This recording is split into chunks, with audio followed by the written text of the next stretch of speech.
Get woke, go broke. It's a term we all should be pretty familiar with by now, especially in today's open culture war. From the debacle with Bud Light and Dylan Mulvaney, Target and their peddling of satanic clothing to toddlers in representation of the LGBTQI plus community. Identity politics in our movies, forced diversity on our television shows. For what? Is it really the true views of these studios, these corporations, or is there something else to it? Who are they trying to represent? Who are they giving a voice? I'm going to show you. As of 2021, white Americans are the racial majority, with non Hispanic whites representing 59.3% of the population. Hispanic and Latino Americans are the largest ethnic minority, comprising of 18.9% of the population.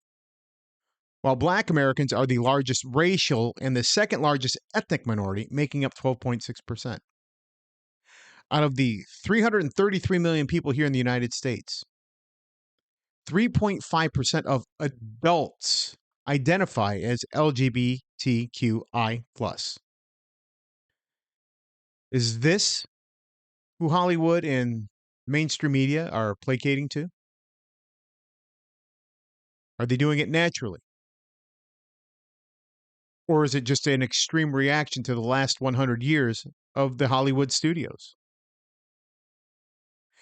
I think it's the latter. The reason I say this, I just finished up a book called Burn It Down by Maureen Ryan.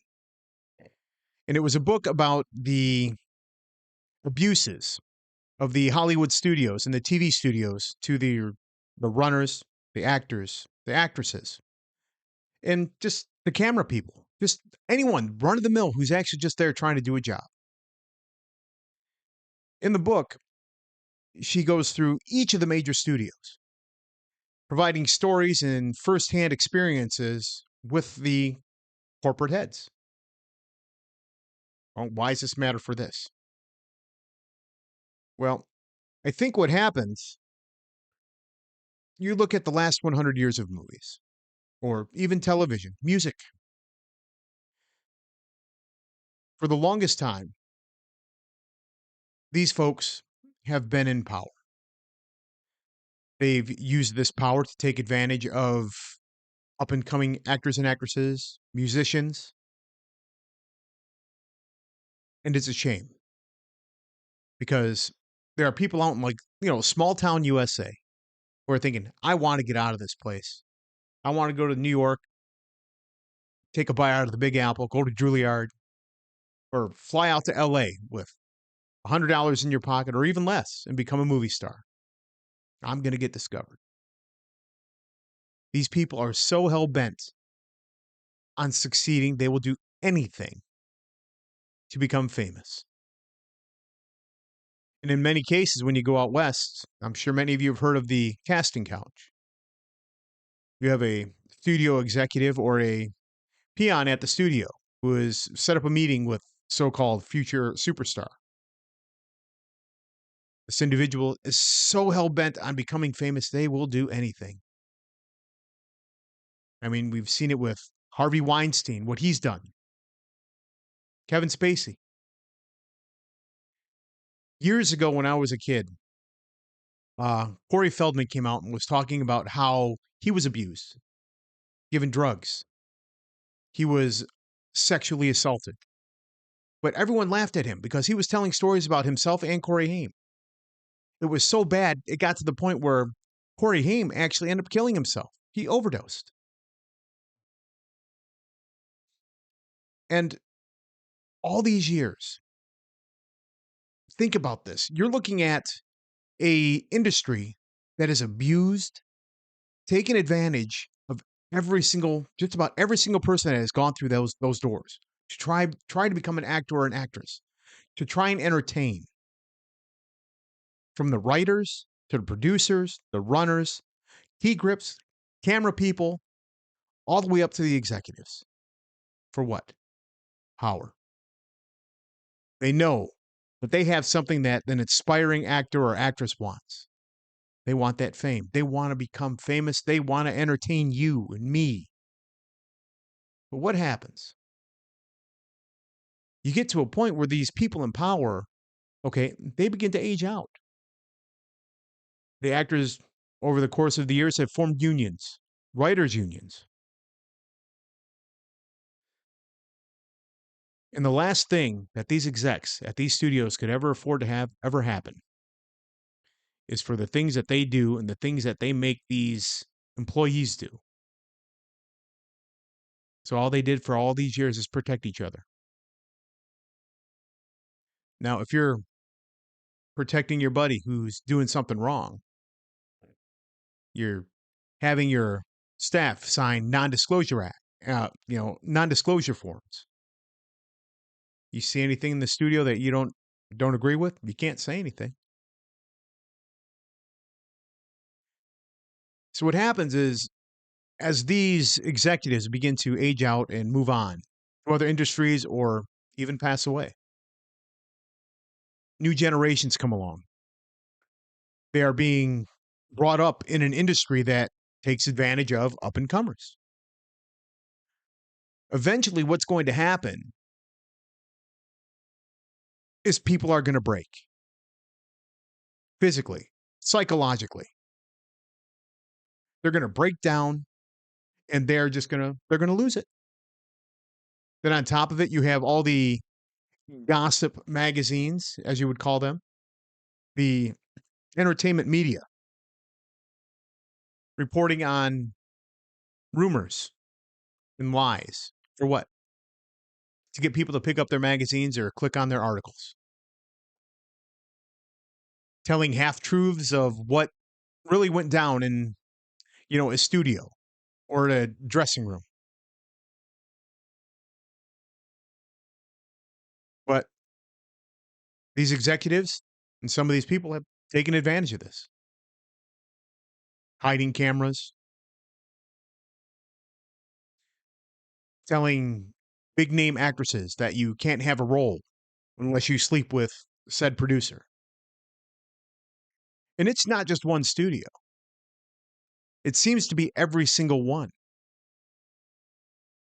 Eventually, what's going to happen, your employees are going to revolt. New people come in. They start saying that we can't allow this to happen. So we're going to form unions to protect each other, to protect you. What happens? They have a old-time writer who wants to come in. Let's write we'll just say this new Batgirl TV episode, TV series for WB. They come in, they don't have the experience. They don't have the resume to write this kind of material. They might not know the source material, but they're given an opportunity. You know why they're given that opportunity? Well, one could be because they may be a black female. They could be a Hispanic male. They could be a black man. It's not saying that they can't write it or have just they can't write a good story. Problem is a lot of these writers that we're seeing now in Hollywood and in the TV industry are inexperienced and actually come up underneath the abuses of these executives.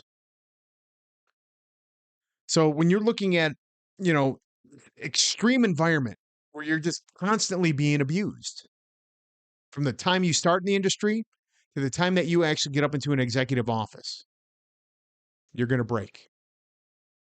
And you're just going to do completely the opposite of everything that you've been brought up on. It's like, let's say, having a bad parent. We'll say that I was abused as a boy. I was not, but just say I would do my best to not be like my parent or parents. I would do everything completely opposite just for the sake of doing it the opposite. And it's not going to be just a little bit at a time. It's going to be to extremes.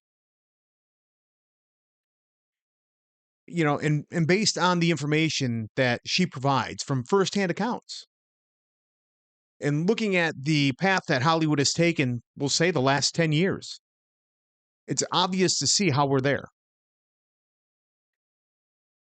I mean, get woke, go broke. Can't say it's 100% because there have been movies in the past that have been, I guess you would say, woke, but were so subtly written and expertly directed that you would just look at them as a great movie or a great TV show with a message. And the problem is with today's studios, these writers have never been given the chance to do so. So instead of doing it subtly, they don't know how to do it subtly.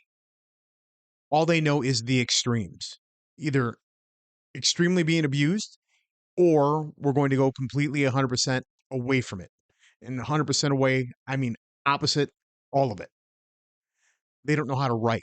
That's the problem. They don't know how to write that that epic tale where it's about the story, not about the color of somebody's skin or the sexuality or gender. It's just they don't know how to do it. It's been lost because it's not what they were taught. It's I hate to say it, it's that simple. So, you know, I you want to give a movie a chance. You always do. And just sometimes it's just a poorly written movie or it's cut poorly as well. I mean, don't get me wrong, I'm doing a YouTube channel. It's not like I'm some big time director or writer. I don't use a script. Everything I do here is just off the fly. So that's why there's sometimes pauses and, stuff like that, or even just like now. And see, scratching my nose. It's all for real. I'm doing it now. I don't have the capacity to write, Shakespeare. Not one bit. I don't have the capacity to direct a, big fantasy movie. Don't have that. But what I do have is the ability to watch a movie and be entertained. A television show, be entertained. And the problem is everything is so extreme on one side or the other. There is no common ground for the moviegoer, the TV watcher. Because what media is doing is going back and forth. It's either right side or left side. If you're in the middle, you're getting pulled either direction. You have to choose. And unfortunately, the studio execs made those that are in Hollywood choose. They want nothing to do with the old ways. They're doing everything they possibly can to change the entire culture of the movie industry. I just hope over time that that pendulum comes back around to the middle, to where movies can be entertaining again. But unfortunately, with COVID, it hurt everybody.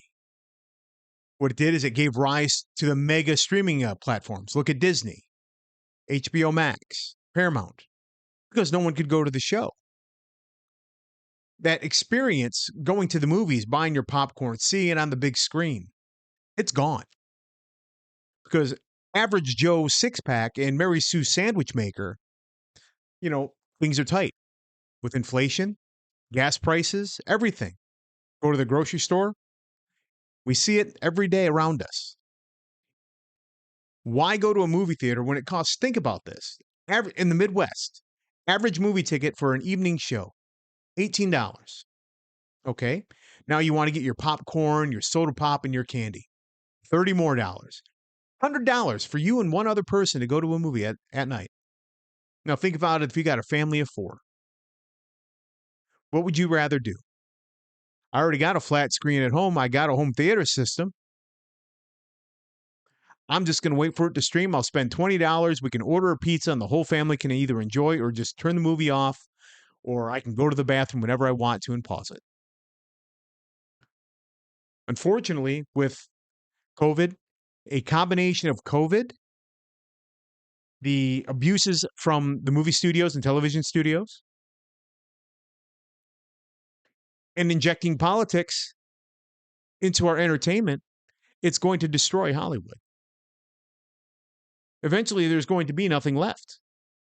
I mean, yeah, we're going to get our occasional outliers like Maverick or Super Mario Brothers. Look at the last two releases in the last week: Flash and Elements. Totally bombed. Total bomb. And then you look at Avatar: The Way of the Water. Really looked forward to that movie 10 years ago. I mean, we know they're trying, but unfortunately, Hollywood is a dying industry. So is television. It's just not funny. Comedy is no longer funny. Movies are no longer good from poor writing, lack of experience. But that's what it is. That's what it's come to. Someone's going to try and say, well, the studios were racist. Yes, they were. Because another little excerpt I actually remember from this book was there are studios. We'll just say that a science fiction platform wanted to create something about space wizards and spaceships. And as a diversity hire, they hire a Asian woman to help write and run the show. Well, in this particular space wizard opera, they were delegated just to do just running errands.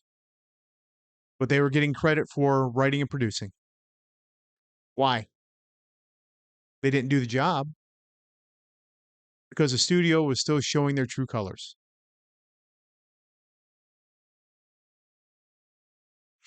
So, but hey, that's what Hollywood has turned into. And there's still a few of the old guard left that are trying to hold on to their power. It's going to be a struggle. They'll be around. They're going to be bleeding money for at least another 10 years. And I wouldn't be surprised if you start seeing studios start to consolidate once again.